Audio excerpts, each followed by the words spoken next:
Hi, everybody. Welcome to another episode of TECH23. Today's flag is Venezuela, and we're so excited today. We're here at Pastelitos Cafe. We're going to have some delicious cafecito. What are these called? Pastelitos. Pastelitos. And okay, before we start, let's have a Latin American lesson as well. Mafe. Yes. Maria Fernanda. Yes. Which one's better? Who gets to call you which one? And does it change where you're at in Latin America? Well, I don't know if it's a Latin American thing, but my name is Maria Fernanda, so it's very long. Okay. So here in the United States, I always say Maria because it gets too complicated to explain. Maria Fernanda, and then like why is that name so long? They cannot pronounce Fernanda. So, but in Venezuela, everybody calls me Mafe. It's like my nickname. Yes. Mafe or Mafe? For some reason, it's sin la R. Sin la R, okay. For a personal choice, it makes no sense, but... Porque en México conozco unas María Fernanda y es Mafe. Sí, también en Venezuela hay Mafer, pero yo soy Mafe sin R.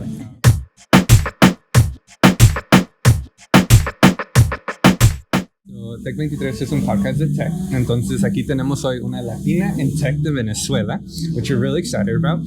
Cuéntanos qué haces tú en tech y más un poquito de tu compañía. Sí, bueno, yo soy la fundadora de una compañía que se llama Trendy Seconds. ¿Quién es el logo aquí? Bueno, no es el logo, pero es Fashion as a Force of Good, que es kind of my mission now. Cuéntanos, Mafe, what do you do in tech and why is your company a tech company? Well, my company is a tech company because it's an e-commerce platform. Okay. So we are building a sustainable platform for fashion to make responsible consumption easier. Yo llegué a tech almost by accident. Okay. So I started Trendy Seconds in 2020 when I was cleaning out my closets in the middle of the pandemic, stuck at home with my kids. And then I took out a bunch of clothes to donate. And it was the first time that I was doing this here in the United States because I've been living here for 4 years only. So Here in Houston? Here in Houston all the time, yes. So I started to research where to take those clothes, and I started to find out about the environmental impact of the fashion industry, the levels of consumptions that people have here and globally, to be honest. So that kind of got stuck with me, and I started to learn how I, as a consumer, could make better choices. But the next time I wanted to buy something for myself, I went ahead and looked for secondhand fashion online. Okay. But it was so difficult. I had learned that was a good way to reduce my carbon footprint. But I spent so much time browsing across multiple platforms, thousands of items, that I was frustrated. I said, this should be easier, right? So then when I wanted to buy something that would be maybe new but sustainably made, like with less footprint, like less resources, more responsible materials, I got into a rabbit hole understanding what even sustainable fashion means and what sustainability for a garment. So I said, this is too hard, right? If I'm super motivated to go and make better choices, and I'm not. So imagine the amount of people that is doing the same. And thank you for hitting on the sustainable aspect, because obviously I think everybody is aware that we need to make some changes on this earth. Why is Trendy Seconds one of the leading platforms now in sustainability, especially in fashion? Yeah, so Trendy Seconds is an online platform that's making responsible consumption easy. Okay. The reason why we focus on sustainability is because the fashion industry accounts for more than 10% of the global carbon emissions every year, and that's more than all international flights and maritime shipments combined. So we cannot talk about sustainability without talking about fashion, because we are actually now producing more clothes than ever, consuming it more than ever, and using it less than ever. So we have created a huge environmental issue with this. We are throwing away one garbage truck full of textile waste every second globally. So this is accelerating climate change. And of course, we're not the last generation, guys, that is going to live in this earth. So we need to make some deep changes. I see. So our mantra is choose better, use longer, and repurpose. So there's a full circular concept behind this, because we believe that every material that we use, every product that we manufacture should be used as much as possible. So it is worth the effort of all of the resources, especially natural resources that we are using to put them together. So don't throw away clothes in the trash, please, because that's going into a landfill and it's going to decompose there for decades. So I think the other thing that you can do to be more sustainable consumer is to buy secondhand clothes. Okay. Because that way you are extending the life cycle of that garment and you are delaying its path towards landfill. And on that note, me acuerdo que mi mamá a veces nos llevaba, le decíamos las segundas to go to. I didn't know I was being trendy already back in the day. Right, but that's the thing. It's like it used to be something that people would consider only if they couldn't afford newer pieces. But that is kind of like the mind change we need to. Especially with this new generation. Like, they look forward to saying, guess where I found this? Yes, and it's cool, and it's a pre-loved product. It has a history behind, and it's perfect. So we have so many clothes right now that you can find pretty much whatever you want. And how old is your startup now? So, like from incorporation, it's 2 years old. Okay. But we launched a year ago. Perfect. And how has that ride been so far? Crazy. Okay. I mean, fast, slow, ups, downs, twists, turns, you name it. Like every entrepreneur. Yes. Okay, pero también, I mean, we know you locally here, and we've seen you like on magazines now and like some articles and on some pretty cool stages. Can you tell me some of the stages that Trendy Seconds has now been on?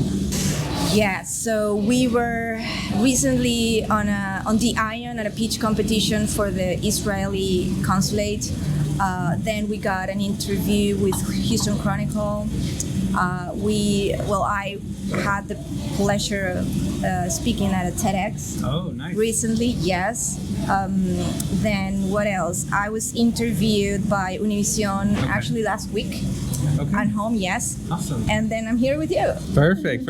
And then SoCap as well, right? Because that was a really cool so yes, I'm sorry. I got to because it's been everything like recent and yes. So we got chosen as part of the cohort of SoCap 2022, which is an organization that focuses on social capital companies. So it ended up with a very cool event in San Francisco for a week. That's so I got to pitch there as well in front of a ton of investors and other fellow founders. And that's like the top of the like food chain when it comes to like social capital and just so that's when we heard that you were going there, I was like, yes, una Latina is going down that stage. So that's super cool. Okay, now you're in tech now. Take me way back to Venezuela. And when have you always like been around tech? Like, has that always like fascinated you, or did you kind of just stumble into it? Definitely, but it's a bit of both. Okay. So I have been exposed to tech since I was a little kid. I actually learned the alphabet on an Apple IIc computer back in the 80s. The Apple IIc, the all connected, the little box. Okay. Yes. Awesome. So it was this game of a little worm that was forming with each letter. And the funny story about that is that I got to learn the alphabet in English without the ñ. So until this day, I have to consciously pause for a couple of seconds before saying ñ when I say A, B, C, D, right? Yeah. Because I got to learn. Y luego falta la che, la doble L. Right. So those, yo creo que esos no existen ya. O sea, CH eventually fue reconocido como CH. Igual que el Y, el L. So ya no Right. dicen No, ya es C y H no tiene sentido. Okay. Sí, porque era A, B, C, Ch, D, F, G, H, I, J, K, L, E, Y, M, N, O, P, Q, R, S, T, U, y luego estaba la... Doble L o el Y también existía. Sí, y doble R también existía. Ok, saber quién se lo sabe 100%. Así, o qué es el nuevo que están enseñando entonces en la escuela. But I do know that in a lot of Latin America, because even my cousins in Mexico, there's an English class actually that's part of their just regular curriculum. It's like math, science, and everything, and like English. So that's really cool because when I go, they're in the little ranchito, but when I go, shout out to my primos in Mexico, they know some English already, and it's really cool because obviously it's very beneficial for somebody in Latin America to know English, because then you get access to some of the jobs like here locally. And even information. Yeah, and information. You're absolutely right. Okay, so Apple IIc computer. I know that was a pretty like hard to get computer even in the States. How did you like get a chance to get your hands on I it? have no idea. I was like 3. So my mom like really liked technology as well. So she bought it. And eventually she was teaching like an IT thing in college as well. So that's why I got like the latest, not the latest, but very good computers always at home. Correct. And they were like my tool. I would play with them. I would do the homework there. When I got internet pretty early as well. Okay. The broadband dial-up one? Yes. Yes. How long did it take to sign in? I don't remember, but it was really funny. Beep, beep. Okay, so como una emprendedora, yo sé que también lo que hace un emprendedor ahorita no es lo que ha sido siempre. Ha habido unas historias and sometimes things that have nothing at all to do with what you're doing today. I think that's your story too, right? Can you tell us like what are some of your entrepreneurial journeys to Trendy Seconds? So actually, I went to college and I graduated as a dentist. So my career started in healthcare. Really? Nothing to do, yes. Okay. But in the middle of those years, I started a first company while I was in college. Okay. And that was the aha moment that led me to think that I wanted to explore other things that I didn't know what they were back then. So, quick question on the dentist thing. Right. How bad is coffee then if you drink it every day for your for your teeth? It's pretty bad, guys. It is? Okay, Yeah, okay. but yeah, you can have some toothpaste that would easily help you with like maintaining the color and all of that. Gotcha. Bueno, lo bueno que agarré el que dijiste que era tetera, so no tiene mucho tetero, no tiene mucho café. No, okay. Okay, so sorry. Dentista y luego. Yes, I never practiced as a dentist. Okay. We couldn't launch that first product. It was a magazine, Really? una revista de cine, very cool concept. I created that with my brother, which is a graphic designer, and other friends. But we got through the entrepreneurial journey in a very organic way, but we couldn't launch. But that was my aha moment where I knew that something was more interesting to me than what I was doing at the moment. Okay, so let's go back now to Trendy Seconds, what you're doing now. People assume that everybody in tech, that everybody codes. Right. Do you know how to code? No. No. Okay. Do you know code at all, like anything? No, so I'm learning very, very basic stuff right now. I have gone through a path of the beginning of building a platform from scratch, custom made, etc., with an outsourced team. I had to pivot into doing things on my own as much as I could. The many hats that an entrepreneur wears.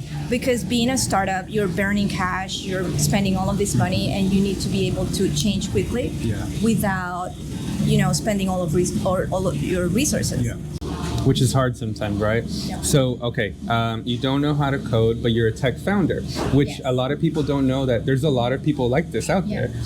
It just, in a previous episode, we were talking about it makes you a good leader. You know how to put the right people that are very good at what they do together to create a team to make it push it forward. And we actually talked about being a generalist, right? Like how it's important to know a little bit about everything. Right. So can you tell me how has being a generalist really helped you right now in your tech journey? Wow, I think that's one of the best skills Okay. that any entrepreneur can have. And it's something that because this has been a path that I have been discovering as I go through it. I didn't have these concepts. I didn't even know that you could be a tech founder without being a coder 2 years ago, which is amazing, right? And then being a generalist and being able to, change industries as I have had jobs in marketing, sales that had nothing to do with what I would, but I got an MBA, guys, after that to kind of have a little bit of a base there. But it allows you to move quicker. It allows you to do some things on your own up to some point. Then when you're spending more time on that because either you're growing or you're spending more time on other tasks, then you can delegate that into to someone else. But to start, you can just do things on your own and solve. So I'm a very solutions-oriented person. I have discovered that as well with this path, because every problem that I face, which is, every week you have issues, You have to find a solution to keep moving forward, because that's like your ultimate goal. Yeah. You need to move forward. Yeah. So being a generalist definitely helps, because it gives you a broader vision of the whole, every moving piece. I see. And then, I mean, that comes from, well, I want to repeat what you said. You can be a tech founder without knowing how to code. Yes. So if you're out there y tienen una idea para un negocio, para un producto, no tienes que aprender a saber, hacer todo el coding. You can do it without it. So let's make that very clear that they do exist. She's one of them. But maybe down the line, you probably learn a little bit. You're going to continue to learn to do the language. Some things. Yeah, no, that makes sense. Okay, so let's pull back the curtain on Trendy Seconds. And can you kind of guide us through some of the challenges of a tech startup and some of the personal ones that you have had? Okay, so the biggest challenge has been the tech, because being a non-technical founder, there are a lot of unknowns, and then it's really important to be a quick learner, right? Because you don't want to be like blindsided the whole journey, because then you don't know what you really need. And in tech, that can be really expensive, because you would code something, it doesn't work, then you need to code it again, and that can become a very big rabbit hole very quickly.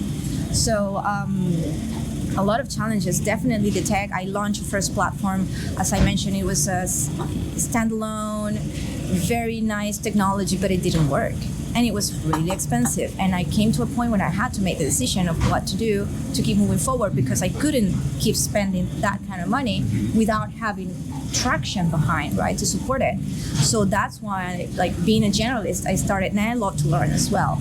So I started to learn about other no-code tools that I could use on my own to kind of replicate what I had, but in a more flexible platform that will give me the speed and the facility to quickly make changes and keep going. Let's talk about that. What is a no-code tool?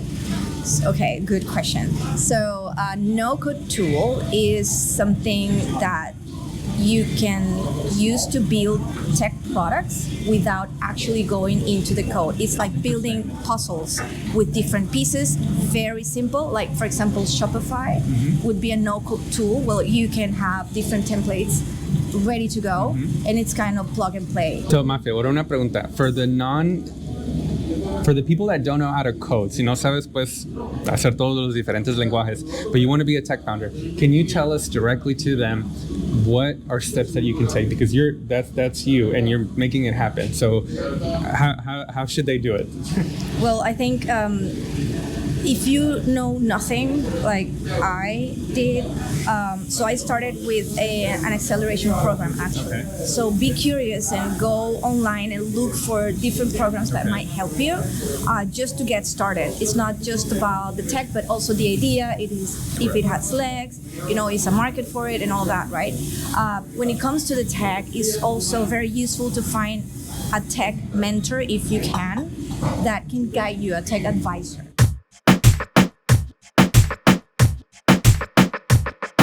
Hablando con una latina en tech de nuevo, pero específicamente una mom latina en tech, quiero saber un poquito, tú obviamente creciste usando tecnología, the Apple computers, and doing your homework on the computer when everybody else was on paper.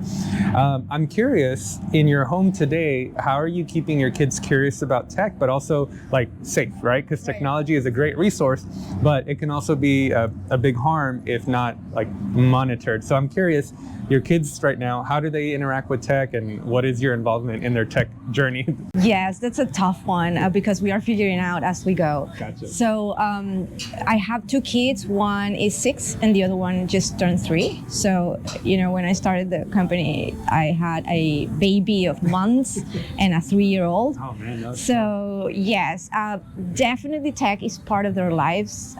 We try to kind of curate how to incorporate tech into their lives. So it is a tool that can enhance their experiences instead of substitute what they are supposed to do as kids like play outside, interact with other people and stuff like that. So I was listening to this really interesting podcast yesterday. En otro cafecito para ti. Oh, gracias. ¿No tiene azúcar, yo?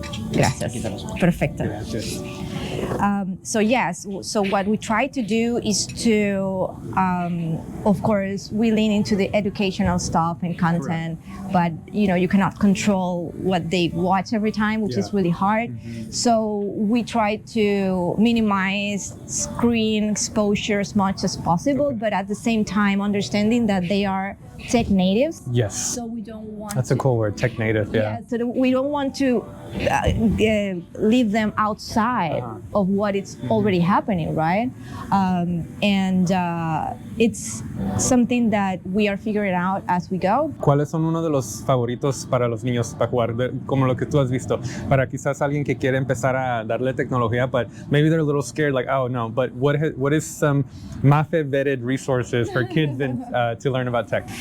To learn about tech. Or just to learn. Well, actually, that's, there are toys that are teaching kids how to code from a very young Okay, age. how?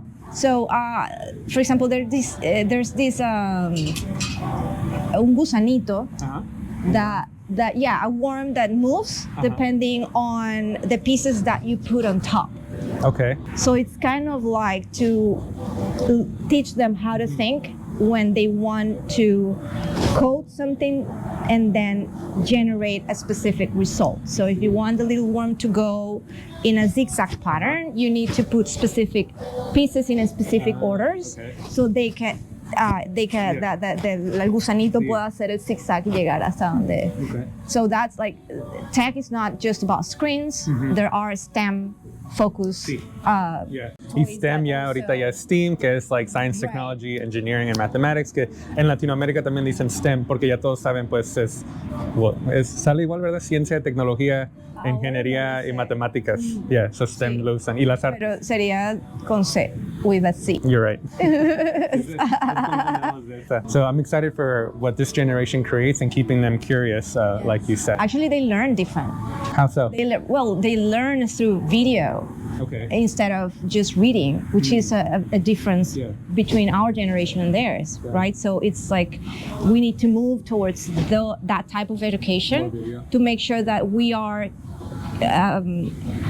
providing an interesting enough content for them to stick to it and to foster curiosity. Me encanta que dijiste eso, because that's actually at the heart of TECH23, of this company. There's not enough Latinos in tech. We're about 6 to 8%, I forgot what the exact number, but in the tech industry, we're only like 8% of the Latino workforce. We're a much higher number in population though. Right. So you would assume that there is 50% of Latinos in tech, but we're not. Right. And we think it's because of what you just said. The way that we're communicating STEM careers is boring and no les ponen atención y todo es así. So ocupamos muchas más personas, compañías y todo que estén creando contenido más divertido, emocionante para que la gente esté pues quieren meter a las carreras de tech. So I love that you said that because that's actually what we're trying to do with TECH23. ¿Cuál es la parte más chévere de ser un tech founder? Lo estoy buscando ahorita. The journey. Yo creo que ser un founder en general es un journey muy bonito. Y estando en tecnología, algo que cambia tan frecuentemente, tienes la posibilidad de mantenerte aprendiendo todo el tiempo. Gracias.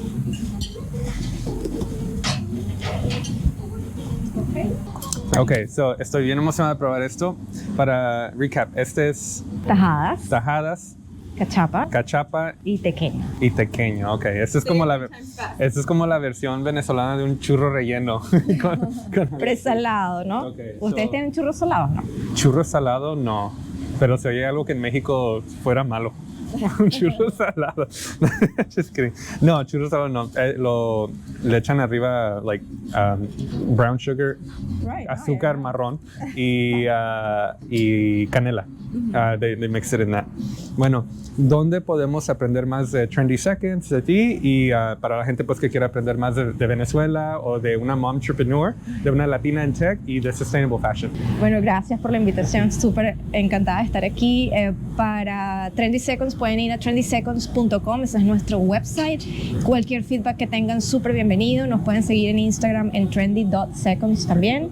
Allí van a ver todo lo que estamos posteando. Todavía estamos en la parte inicial de muchas cosas y pues nada, estamos súper abiertos a recibir recomendaciones, sugerencias, ideas que puedan tener. Si quieren aprender más de Sustainable Fashion, síganos allí. Bueno, todos los que quieran ser entrepreneurs también, me van a ir ahí también en la cuenta. Sí se puede, es posible. Sí se puede, porque en mi opinión se trata de generar una armonía más que balance. Me gusta la palabra armonía. Sí. Es como una orquesta sinfónica cuando tienes muchos diferentes instrumentos que cada uno toca en su momento específico, por length específico, pero todo en conjunto tiene sentido y suena muy bonito. Entonces ese es el approach que yo tengo para mi vida. Increíble. Bueno, pues estamos aquí siempre apoyando a Latinos en Tech. Queremos que más de ustedes se metan en las carreras de Tech. Como ya vieron, no necesitas, you don't need to learn how to code or need to know how to do it, but you need to be able to be, if you don't know how to code, you need to be a good leader, a good generalist. You need to stay curious, because that curiosity about many different topics will help you when you're building a company and you're not the main, the tech person. I apologize for anybody that I might have offended by calling this a Venezuelan churro. I didn't mean to do it. It's just what came to my thoughts. So muchas gracias. You guys have a great day. Bye.